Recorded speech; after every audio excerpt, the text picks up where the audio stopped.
إن الحمد لله نحمده ونشكره ونستعينه ونستغفره ونعوذ بالله تعالى من شرور أنفسنا ومن سيئات أعمالنا إنه من يهده الله فلا مضل له ومن يضلل فلا هادي له وأشهد أن لا إله إلا الله وحده لا شريك له شهادة تنجيني إلى يوم القيامة وأشهد أن محمدا عبده ورسوله وصفيه من خلقه وحبيبه نشهد بأنه قد بلغ الرسالة وأدى الأمانة ونصح للأمة فكشف الله به الغمة وجاهد في سبيل ربه حتى أتاه اليقين فصلوات ربي وتسليماته عليه وعلى آله وصحبه ومن اتبعهم بإحسان إلى يوم الدين أما بعد فإن أصدق الحديث كتاب الله تعالى وخير الهدي هدي محمد صلى الله عليه وسلم وشر الأمور محدثاتها وكل محدثة بدعة وكل بدعة ضلالة وكل ضلالة في النار أما بعد.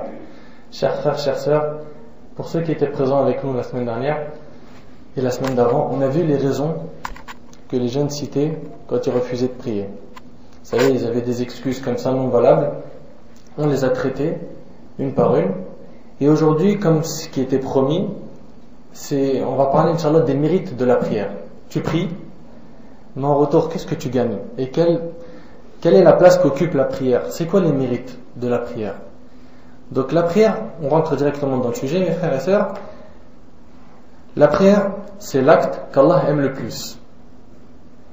On se met d'accord sur pas mal de points, comme ça on va évoluer ensemble, Inch'Allah. Et aujourd'hui, vous allez peut-être ressentir des choses que vous n'avez pas senties auparavant, surtout en ce qui concerne la prière. Donc, comme je vous ai dit, la prière est l'acte qu'Allah aime le plus. La preuve, عن عبد الله بن مسعود رضي الله عنه قال: سألت رسول الله صلى الله عليه وسلم أي الأعمال أفضل؟ قال: الصلاة على وقتها. قلت: ثم أي؟ قال: بر الوالدين. قلت: ثم أي؟ قال: الجهاد في سبيل الله. رواه البخاري ومسلم. Ibn Mas'ud رضي الله عنه rapporte dans ce hadith-là. Il dit: j'ai demandé au messager de Dieu sallallahu alayhi wa sallam quelle est l'œuvre la plus méritoire, quelle est l'œuvre qui a le plus de mérite, qui a beaucoup de récompenses, qui a une grande place dans notre religion. Il dit la prière à ses heures. La prière à ses heures. En numéro 1. Après il lui a dit: et quoi encore? Et on voit ici l'attachement des compagnons dans quoi? Dans le fait de faire des bonnes œuvres. Ils sont toujours là à poser les questions sur qu'est-ce que je pourrais faire pour me rapprocher d'Allah, qu'est-ce que je pourrais faire pour avoir le chemin du paradis. Ça, c'est le souci du croyant. Et ça doit être nos soucis aujourd'hui, et même hier et demain. C'est nos soucis tout le temps, de savoir qu'est-ce qu'Allah aime pour que je me rapproche de lui avec cette œuvre. Il dit la prière à ses heures. Je dis, et quoi encore? Il dit la piété filiale, c'est-à-dire la bienfaisance envers les parents. Vous regardez l'ordre, ça passe après la prière. Les parents passent après la prière. C'est-à-dire, si tes parents te disent ne prie pas, on voit ici qu'il y a un ordre à respecter. Sans compter que le prophète sallallahu alayhi wa sallam nous a appris dans le hadith que rapporte Ahmed, la ta'a li makhluq fi ma'siyatillah. Il a dit pas d'obéissance à la créature dans la désobéissance au créateur. Et 3, quand il lui a demandé et quoi encore, il dit le combat au service de Dieu. Et le hadith est rapporté par Bukhari et Muslim. Dans ce hadith, on tire déjà une leçon, c'est que la prière est l'acte qu'Allah aime le plus. Et c'est l'acte qui a le plus de mérite dans notre religion. Deuxième chose importante, c'est que tu dois savoir que la prière est un pilier fondamental de l'islam. C'est le numéro combien des piliers de l'islam? Deuxième. Alhamdulillah, pour ça il n'y a pas de problème. C'est le deuxième pilier de l'islam. عن ابن عمر رضي الله عنهما قال: قال رسول الله صلى الله عليه وسلم: بني الإسلام على 5: شهادة أن لا إله إلا الله وأن محمدا رسول الله وإقام الصلاة وإيتاء الزكاة وحج البيت وصوم رمضان. Et bon, dans des versions comme le hadith de Jibril, on a d'abord Sawm Ramadan après Hajj al-Bayt. Le hadith il est rapporté par Bukhari et Muslim. Ibn Umar rapporte dans ce hadith-là que le prophète sallallahu alayhi wa sallam a dit: l'islam est fondé sur 5 piliers. Je veux que tu imagines que l'islam c'est une maison et elle a besoin de 5 piliers pour tenir. Son plus gros pilier, c'est le deuxième. Après l'attestation de foi, c'est la prière. C'est la prière. Et on va le voir dans d'autres hadiths. Il dit, l'islam est fondé sur 5 piliers. 1. L'attestation qu'il n'est de Dieu que Dieu et que Mohammed est le messager de Dieu. 2. La pratique scrupuleuse de la prière. 3. L'acquittement de l'aumône légale, la zakat là. D'accord? C'est ce qui est obligatoire. 4. Le pèlerinage à la Mecque. 5. Le jeûne du mois du Ramadan. Et le hadith, comme je vous ai dit, il est rapporté par Bukhari et Muslim. Et dans un autre hadith qui rapporte Tirmidhi et Ahmad, selon Mu'adh ibn Jabal, radiyallahu anhu, qui dit que le prophète sallallahu alayhi wa sallam a dit Ra'sul amr al-islam wa amuduhu as-salat wa dhirwatu sanamihi al-jihad. La tête de l'affaire, regardez cette image. Le prophète sallallahu alayhi wa sallam dit la tête de l'affaire, c'est l'islam. Son squelette, c'est la prière. Et son sommet, c'est le jihad fi sabilillah. Le squelette qui tient l'islam, c'est la prière. La prière, sa relation, ikhwani, avec la religion, la prière, sa relation avec la religion, elle est exactement comme celle de la tête avec le corps humain. La tête avec le corps humain. Tu peux vivre avec une main. Tu peux vivre sans tes deux mains. Tu peux vivre avec un pied. Tu peux vivre sans tes deux pieds. Tu peux vivre avec un œil. Tu peux vivre sans tes deux yeux. C'est vrai ou c'est pas vrai? Tu peux vivre avec un rein. Tu peux vivre avec un fond en plastique. Tu peux vivre sans langue. Tu peux vivre. Mais est-ce que tu peux vivre sans tête? Impossible. Impossible. Donc la tête, elle est très importante pour le corps. Sinon il meurt.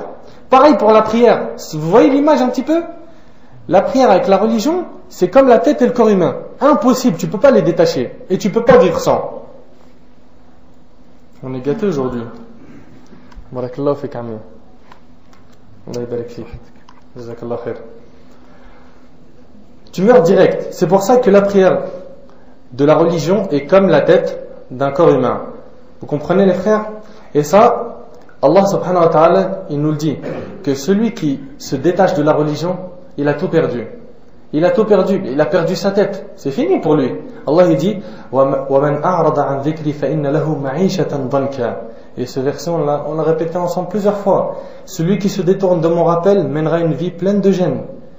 Et celui qui vit dans l'adoration d'Allah, qu'est-ce qui lui arrive? Lui par contre, c'est pas la même chose. Allah il dit مَنْ عَمِلَ صَالِحًا مِنْ ذَكَرٍ أَوْ أُنْثَى وَهُوَ مُؤْمِنٌ فَلَنُحْيِيَنَّهُ حَيَاةً طَيِّبَةً. Quiconque, mâle ou femelle, fait une bonne œuvre tout en étant croyant, nous lui ferons vivre une bonne vie. Donc, t'es avec Allah, t'as une bonne vie. T'es avec Allah, t'as de la valeur. Sans lui, t'es rien. Avec lui, t'es tout. Avec lui, t'es tout. Sans lui, t'es rien. Jusqu'à maintenant, il y a des gens qui ne prient pas. C'est une karfa. Wallah al-azim, les frères, ça c'est des thèmes, comme vous le savez, c'est des thèmes de débutants. Qu'est-ce qui me fait prendre un cours complet sur un thème comme ça, alors que je sais que ceux qui sont devant moi, ils prient? Mais c'est déjà pour vous renforcer déjà ma'na salat, le sens de la prière. Et qu'en plus, la semaine dernière, un parmi ceux qui étaient présents, il me dit, j'ai un ami à moi, il a 60 ans, jusqu'à maintenant il n'a pas fait la prière, j'ai envie de lui faire écouter ton audio que tu as enregistré. Ajib, 60 ans, t'es loin d'Allah, t'as pas goûté au plaisir de la prière. 60 ans, tu refuses de dialoguer avec Allah Azza wa Jal. C'est incroyable. Quiconque, mâle ou femelle, fait une bonne œuvre, tout en étant croyant, nous lui ferons vivre une bonne vie. Tu vivras une bonne vie si tu es avec Allah Azza wa Jal. La prière est l'adoration qu'Allah a imposée à notre prophète sallam, la première des adorations qu'Allah a imposées. Vous savez, dans l'ordre des piliers de l'islam, ce qui est venu, c'est ça, dans l'Isra ou al-Mi'raj. C'est vrai ou c'est pas vrai? La première. Après, il te dit que c'est aussi la première chose dont on devra rendre des comptes le jour du jugement. Première question, le jour du jugement, c'est sur ta prière. Si la prière, elle a été faite comme il le fallait, à ses heures, etc., tout le reste de tes œuvres, Inch'Allah, ils vont passer. Mais si la prière, ça va pas, tout ce qui va aller derrière, ça va pas. Parce qu'on a dit, c'est la tête du corps. T'imagines un petit peu? C'est très important. Et ça, c'est confirmé dans le hadith que rapporte l'imam al-Tirmidhi. Selon Abu Hurayra radiyallahu anhu, le prophète sallallahu alayhi wa sallam a dit, le jour de la résurrection, ce dont on doit rendre compte en premier lieu est la prière. La première chose où tu auras à rendre des comptes, c'est la salat. Si elle s'avère valable, il a mérité le gain et le succès. Si la prière, elle est acceptée, elle est valable, tu l'as faite, tu as eu quoi? Tu as mérité le gain et le succès. Sinon, c'est la déception et la perte. Wallahi al-azim, c'est un miskin celui qui prie pas. Miskin. Vraiment miskin. S'il en a négligé quelque chose, et ça arrive, regardez un petit peu, ça arrive qu'on néglige les prières, ça arrive qu'on retarde les prières. Comment faire pour réparer ça? Écoutez, il y a toute solution dans notre religion. Vous voulez la paix, le bonheur, c'est dedans. c'est pas ailleurs. Et quand vous allez le chercher dehors, non seulement vous n'allez pas le trouver, mais en plus vous allez tourner dans le vent. Tourner dans le vent et vous n'allez pas trouver de bonheur. S'il en a négligé quelque chose, le Seigneur, Allah, glorifié et honoré, dit: voyez si mon esclave a à son compte quelques prières surérogatoires. C'est quoi l'acte surrogatoire, les prières surrogatoires? Ce qui n'est pas obligatoire. Comme les sunnas qu'on fait avant le fajr, les sunnas qu'on fait avant le dhuhr, après le dhuhr, al-rawatib, toutes ces sunnas, 4 avant l'asr, etc. Regardez s'il a dans ses comptes quelques prières surrogatoires, de quoi réparer ses manquements.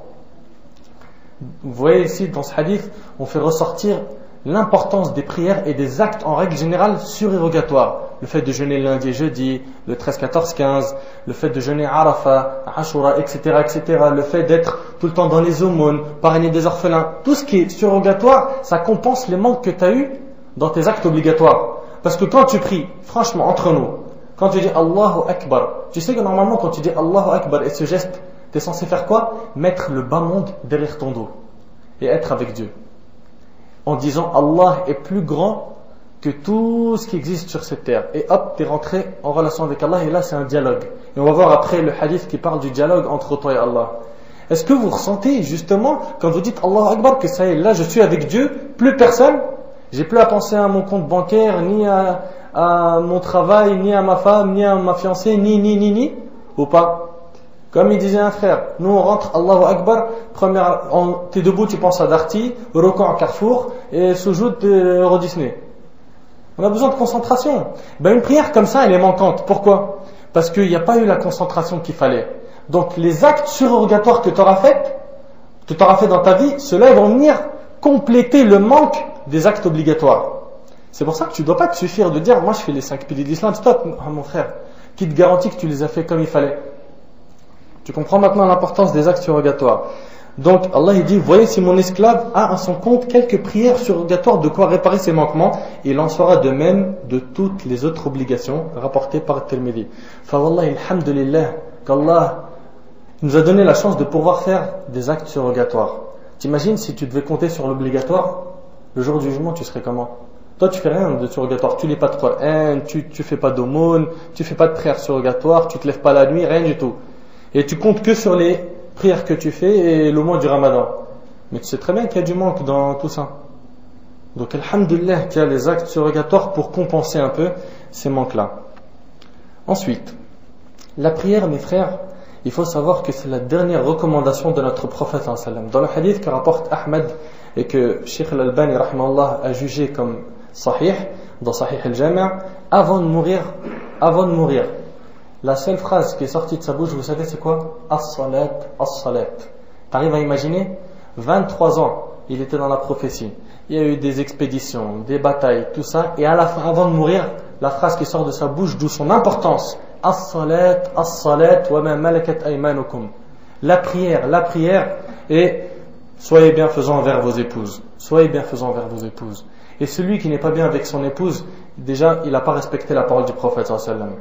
Et quiconque se marie et ne met pas en application les règles d'Allah Azza wa Jal, il ne va pas vivre une bonne vie. Wallah, il ne va pas vivre une bonne vie. S'il construit sa relation avec sa femme que sur la beauté physique, sur sa famille et sa richesse, tout ça, ça va partir un jour. Mais le din, c'est ce qui part pas. La religion, c'est ce qui va vous relier jusqu'à la mort. Et c'est ce qui a fait en sorte que nos parents, jusqu'à maintenant, ils se supportent. Malgré qu'on sait qu'il y a des fois des problèmes, des petits trucs comme ça.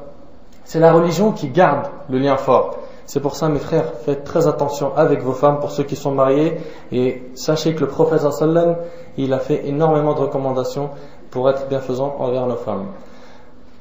Donc la prière, vos épouses. La prière, mes frères, c'est un cadeau qu'Allah a offert à toute l'humanité par l'intermédiaire du prophète sallallahu alayhi wa sallam lors de son voyage nocturne. C'est un cadeau. Tu vois, quand une personne elle va loin et qu'elle te ramène un cadeau, plus elle va loin et qu'elle te ramène un cadeau, tu sens que ce cadeau il a de l'importance propre, parce qu'il vient de très loin. Le prophète sallallahu alayhi wa sallam, il a reçu ce cadeau là de dessus des 7 cieux, dans un grand voyage sur le Buraq, après sur le dos de Jibril alayhi salam, hadith Anas ibn Malik qui est dans Sahih al-Bukhari. Inch'Allah, peut-être on le fera ce cours là pour vous raconter l'histoire du voyage nocturne. Il a fait ce voyage, et vous savez pourquoi c'est un grand cadeau? Pourquoi?